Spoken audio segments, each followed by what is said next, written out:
My husband is a big old man, 6'4".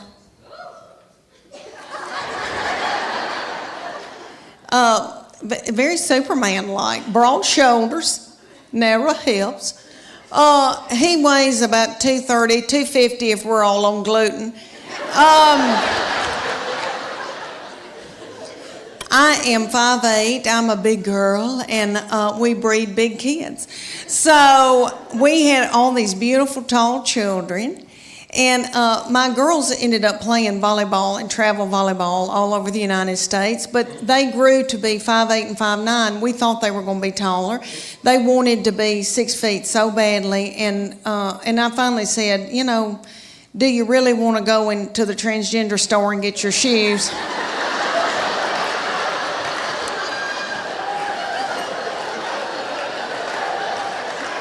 You know. But anyway, so my baby child grew really quick, really fast, and I think it's all that chicken I fed her. Now we don't eat any hormones and anything, but you know, back then we didn't know. So anyway, she grew really quick, really fast, and in elementary she was about 5'5", 5'6", and so she was taller than all the little children, and the principal and all the teachers. And she hated it, was so self-conscious. But the good news is very athletic, very strong. And so all these teams around East Tennessee would call me and ask me, can she play goalkeeper for me in soccer? I'll buy her an iPhone. I'm not kidding. Can she play basketball for me? Because you just didn't see girls that tall and that strong and at that age. And I felt like LeBron James's mama. Is that him? LeBron James, little mama. And I lived through her. And I made her do all of that. And she hated it. She hated it. And so one day she came to us and she goes, I'm sick of all this and I'm not doing it anymore. She said, I want to cheer.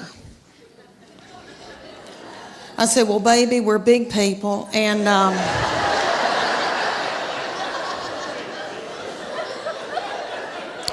I said, we don't tumble, but I'll try to figure this out. So I found out in the United States there's called competition cheer. And we have it here in Knoxville. It's called the Sharks. Knoxville. Okay, years ago, we wanted all these children to play sports, you know, to keep them off of dope. And so they played all this stuff, all of them did, and my baby, my husband's 6'4", I'm 5'8", we breed big kids. So she, in elementary school, was like 5'5", 5'6". She was taller than all the little children and the principal and the teachers, and she hated it. But the good news is she's very athletic, very strong. So all over East Tennessee, people would call me and say, can she be the goalkeeper for our soccer team? I'll get her an iPhone. Yeah. Can she play basketball for us? She never played basketball. And you know, y'all, I lived through her. And I made her do it. And I felt like LeBron James's mama. And so she came to me and she goes, I'm sick of this. I'm not going to do it anymore. I'm not going to play all this mess. She goes, I've decided that I want to cheer. And I said, well, baby, we're big people. And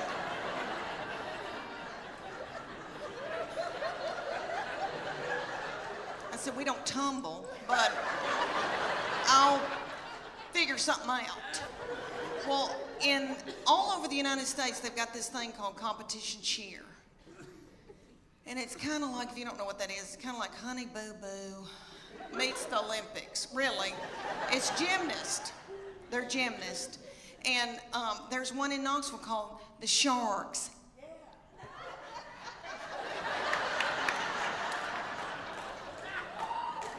And they said, drop your baby off and she can try out to audition, whatever you want to call it. So I dropped her off and they ended up putting her on a bad mamma jamma team because all the little children her age came up to here on her. And somebody's got to throw them up in the air.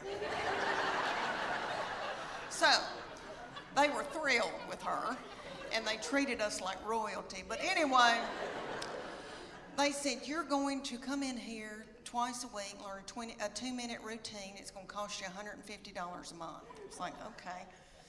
They said, there's a uniform that you're going to order, and it comes to here. It's going to expose her stomach. She's going to have a tiny skirt on with a slit in it with a glitter panty underneath it. It's $300. I said, that's a whore outfit.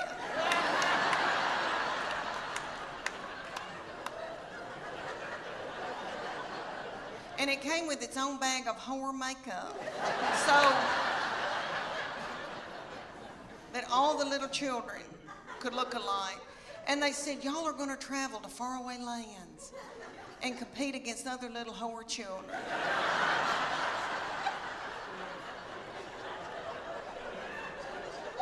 So we went to like Cincinnati or Atlanta, and we had to get hotel rooms and the gas and all of that. And then you drive up to a big coliseum, a huge coliseum, and there's tens of thousands of little whore children walking around. And my husband said, there could be pedophiles here. This is the awfulest thing I've ever, something's not right. Okay, so then they said, you're going to pay $150 for your baby to be in this competition. You're going to have to pay $30 to put a band on to get in and watch your baby in this competition.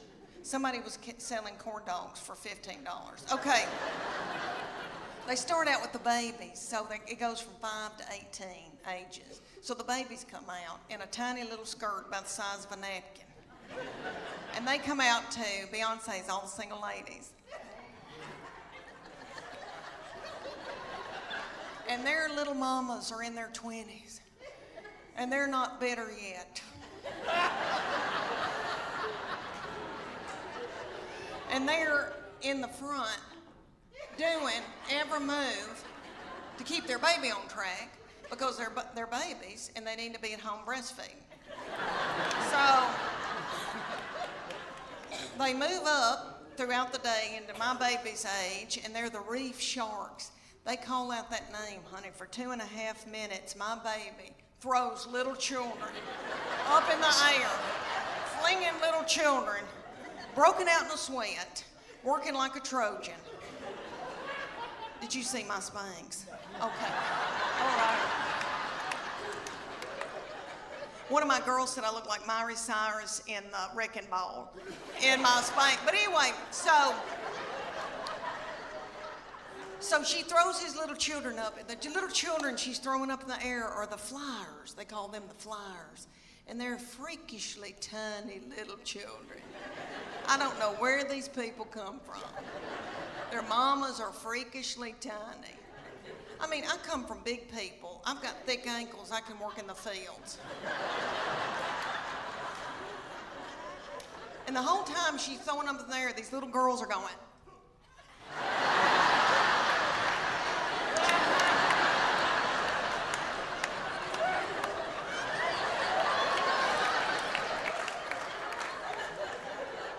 And nobody knows why, really.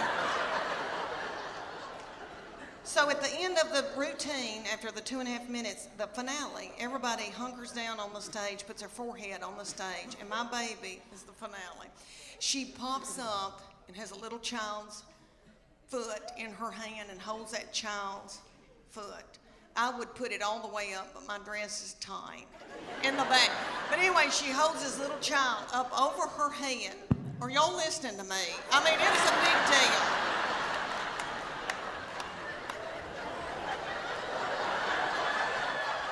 I mean, could you hold her up over your head or vice versa? I mean, you know, it's a big deal. So anyway, everybody went nuts. But she said, after it was over, she goes, I'm tired. I don't want to do this anymore. I'm going to go back to playing. She ended up playing volleyball the rest of her childhood. But she said, I'm keeping that whore outfit. She said, I'm going to get married in it. Husband, we met at the University of Tennessee while he was stalking me. He was so tickled with me. Okay, he was getting an MBA I was finishing up my undergraduate. He is so smart and such an overachiever that he had already gotten an undergraduate, worked for 2 years, and got an MBA. I was just finishing mine up, my undergraduate, because I'm so fun. And I thought, oh my gosh, he is so smart. He can do math. He can reconcile a checkbook. There's no telling where we're gonna go, what we're gonna see, how we're gonna live. Well, we graduated and he decided to buy a used mobile home business in Bean Station, Tennessee. And I know y'all don't know where Bean Station is. In the foothills of the Appalachian Mountains. Did any of y'all ever see Deliverance? I think they filmed that there. Beautiful, beautiful lakes and pretty and all that. But so he moved me there and he wanted me to be in sales for him at this used mobile home business. So I did that day until I saw a family drive up in a Gremlin with the window out and a 9-year-old smoking a cigarette. That's the truth. She lit it off of her meemaw. And that's her grandmother. Do I need an interpreter? Okay. She lit it off her grandmama. And so I quit that day and I went home and I got pregnant that night. All right.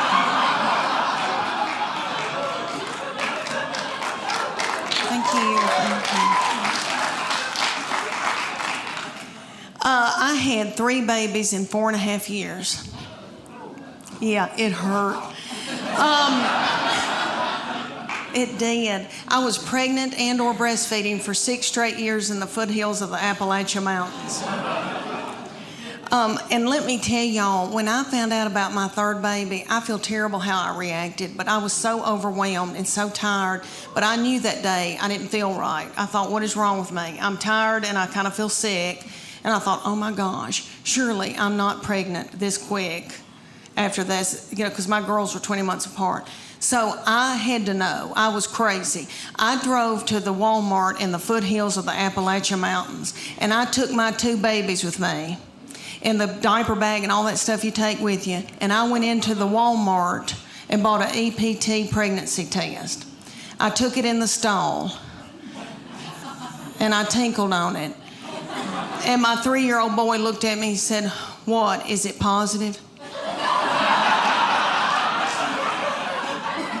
And it was. And I drove home just as fast as I could, and I called my husband at work, and I said, you're trying to kill me, aren't you? Well, you're not going to, because I'm going to walk out in the woods and let the animals eat me.